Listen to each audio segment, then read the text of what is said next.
नाजरीन, आप तक ये ख़बर पहुँची है कि 21 सितंबर 2021 को दाई इस्लाम मशहूर आलिम दीन जनाब मौलाना कलीम सिद्दीकी साहब दामत बरकातुहुमुल आलिया की गिरफ़्तारी हुई है। हज़रत मौलाना एक प्रोग्राम के अंदर शरीक थे। दौरान सफ़र मेरठ के अंदर आपने नमाज इशा अदा की।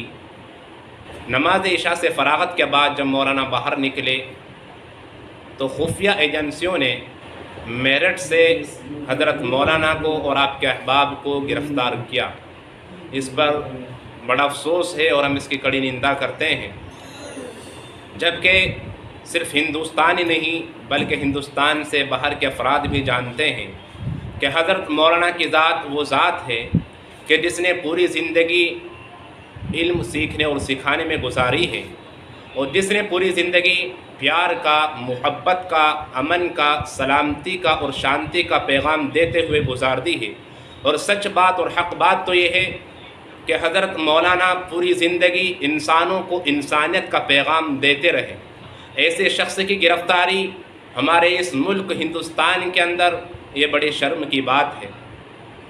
सवाल पैदा ये होता है कि वो हज़रात कि जो खुलेआम गुंडागर्दी करते हैं, खुलेआम दहशतगर्दी करते हैं और वो हज़रात को जो जिसको चाहे उसकी शख्सियत को मजरूह कर देते हैं और बेगुनाह अफराद को जेलों के अंदर डाल देते हैं, वो हज़रात उन पर कोई ऑप्शन नहीं होता, कोई उन पर एतराज़ नहीं किया करता, कोई उनके ख़िलाफ़ आवाज़ बुलंद नहीं करता। और ऐसे अफराद जिनकी ज़िंदगी बेदाग है, जो एक साफ़ सुथरी ज़िंदगी गुजार रहे हैं, मालूम नहीं कि क्या मकासद हुकूमत के हैं, क्या मकासद दीगर अफराद के हैं कि उन मकासद के तहत ऐसे मुअज़्ज़ज़ लोगों को गिरफ़्तार कर लिया जाता है और उनकी ज़िंदगी को, उनकी ज़ात को, उनकी शख्सियत को मजरूह कर दिया जाता है।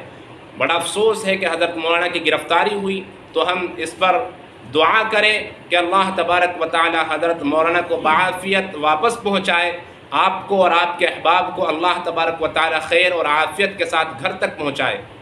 और दूसरी बात यह है कि हम इत्तिहाद के साथ ज़िंदगी गुजारें, इत्तिफ़ाक़ के साथ ज़िंदगी गुजारें। कल दूसरे की गिरफ़्तारी हो रही थी तो हम खामोश बैठे हुए थे, आज हज़रत मौलाना का नंबर आया तो अब भी हम खामोश बैठे हुए हैं। तो याद रख लीजिए, ये वक्त बहुत अच्छा नहीं है और इस तरह गफलत के साथ ज़िंदगी गुजारना, खामोश तमाशाई बने रहना, ये बहुत अच्छा पैगाम मुसलमानों की तरफ से नहीं है, बहुत अच्छा मैसेज नहीं है। तो मुझे एक छोटा सा पैगाम ये देना था कि खुदा के वास्ते इत्तिहाद के साथ, इत्तिफाक के साथ, प्यार और मोहब्बत के साथ ज़िंदगी गुजारें, क्योंकि हम सब एक दीन के मानने वाले हैं, इस्लाम के मानने वाले हैं, एक कुरान और एक नबी को मानने वाले हैं। और सच बात तो ये है, इससे ऊपर कर बात ये है कि हम सब इंसान हैं। इंसानियत के बलबूते पर, इंसानियत के नाते हम प्यार मोहब्बत के साथ ज़िंदगी गुजारें। और शायर ने भी इसी बात को कहा था कि एक हो जाएं तो बन सकते हैं खुर्शीद मुबी, वरना इन बिखरे हुए तारों से क्या बात बने। और माजिद देवबंदी ने बहुत पहले कहा था कि जलते घर को देखने वाले फूस का छप्पर आपका है, जलते घर को देखने वाले फूस का छप्पर आपका है, आग के पीछे तेज हवा है, आगे मुकद्दर आपका है। और उसके कत्ल पे मैं भी चुप था, मेरा नंबर अब आया, उसके कत्ल पे मैं भी चुप था, मेरा नंबर अब आया, मेरे कत्ल पे आप भी चुप हैं, अगला नंबर आपका है। मैं खामोश तमाशाई बना बैठा रहूं, मैं इसके खिलाफ आवाज़ बुलंद ना करूं, मेरे कम अज़ कम अल्लाह तबारक व तआला के दरबार में इसके लिए हाथ न उठें तो और क्या हो सकता है। याद रख लीजिए, अगर आज मैं खामोश हूँ तो कल मेरी गिरफ्तारी पर, मेरा वक्त आने पर दूसरे हजरात भी खामोश तमाशाई बने बैठे रहेंगे।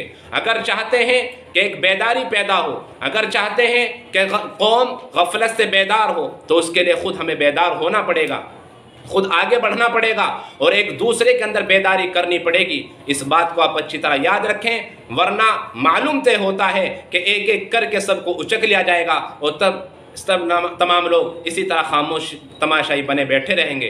اس لیے بیدار ہونے کی ضرورت ہے، غفلت سے نکلنے کی ضرورت ہے۔ اگر اب بھی بیدار نہ ہوئے تو ان سے زیادہ اور خطرناک حالات کیا ہوں گے کہ جو ہمیں بیدار کرنے والے ہوں، جو ہمیں نیند سے اٹھانے والے ہوں اور جو غفلت سے نکالنے والے ہوں۔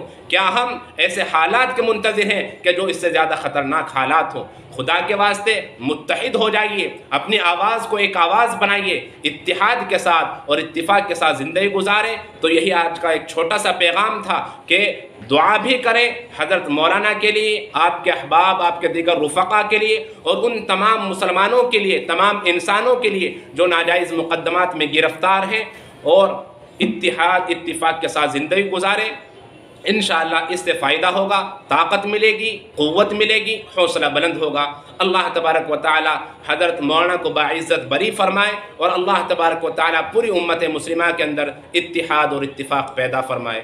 السلام علیکم ورحمۃ اللہ وبرکاتہ۔